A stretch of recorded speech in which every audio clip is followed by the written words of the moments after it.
তারা আপনাদেরকে ইসলাম শিখাইছে, ওনাদেরকে শিখাইছে ব্রিটিশরা। 1780 সালে মাদ্রাসা প্রতিষ্ঠা করে সর্বনাশ করে দিয়েছে। এই জাল হাদিস, আত্মার বিরুদ্ধে জেহাদ, বড় জেহাদ শেষ।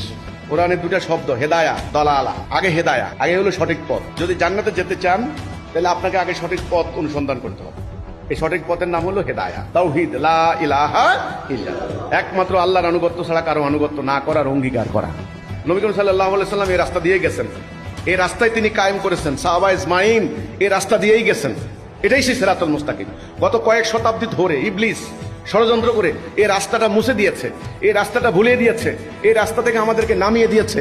আলহামদুলিল্লাহ, হিজবুত তাওহীদের মাধ্যমে আজকে আমরা এই হেদায়েতের সন্ধান পেলাম, এই রাস্তার সন্ধান পেলাম, এই রাস্তাটা আমি চিনতে পারলাম। আলহামদুলিল্লাহ, এবার তাকওয়া, এবার দিন প্রতিষ্ঠার পালা। এই যে রাস্তাটা উঠলাম, এবার রাস্তাটা কায়েম করতে হবে না? সেটা হলো আল্লাহর দিন, দ্বীনুল হক। এটা কায়েম করা দুনিয়াতে। রাসূলকে আল্লাহ দিন দিলেন, দিনটা কেমনে কায়েম হবে রাসূলকে বলে দেননি? এটার নামই রাসূলুল্লাহর সুন্নাহ।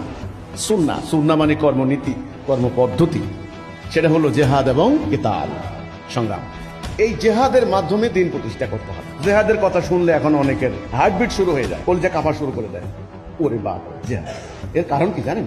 এর কারণ হলো বাপ দাদা 14 পুরুষ কেউ জেহাদের কোনো আলোচনাও করে নাই, জেহাদের প্রসঙ্গও নাই, জেহাদের গল্পও নাই, যুদ্ধের কাহিনীও আমাদের মাঝে নাই।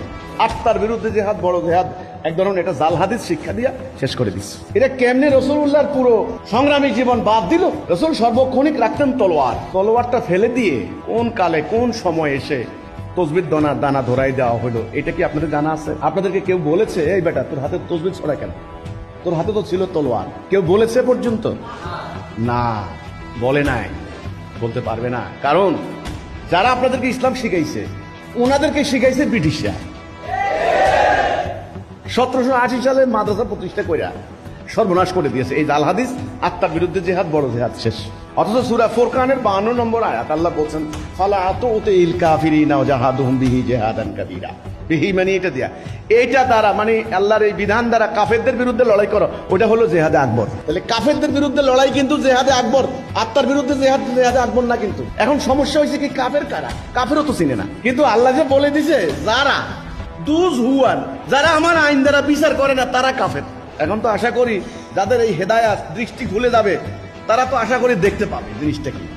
পানির উপরে দাঁড়াইয়া আপনি ভিতরে কি আছে দেখতে পাবেন। আপনাদের নিচে দিয়ে একটা যন্ত্র দিয়ে যদি চোখ দিয়ে পানির নিচে ঢুকাই দেওয়া হয়, চোখের সামনে একটা গ্লাস, তো দেখবেন ফাঙ্গাস মাছ, রুই মাছ সব দেখা যাচ্ছে। কোনটা শিং মাছ, কোনটা সাপ, কোনটা সব দেখতে পাবেন আপনি। এই কোনটা কুচ্চা এর ভিতরে, তো আপনাদের সামনে তো ওইটা নাই, আপনারা দেখেন না, অন্ধ করে দিছে। এটা আল্লাহ কোরআনে বলছেন, এরা অন্ধ, হাসরের দিন অন্ধ হইয়া উঠবে।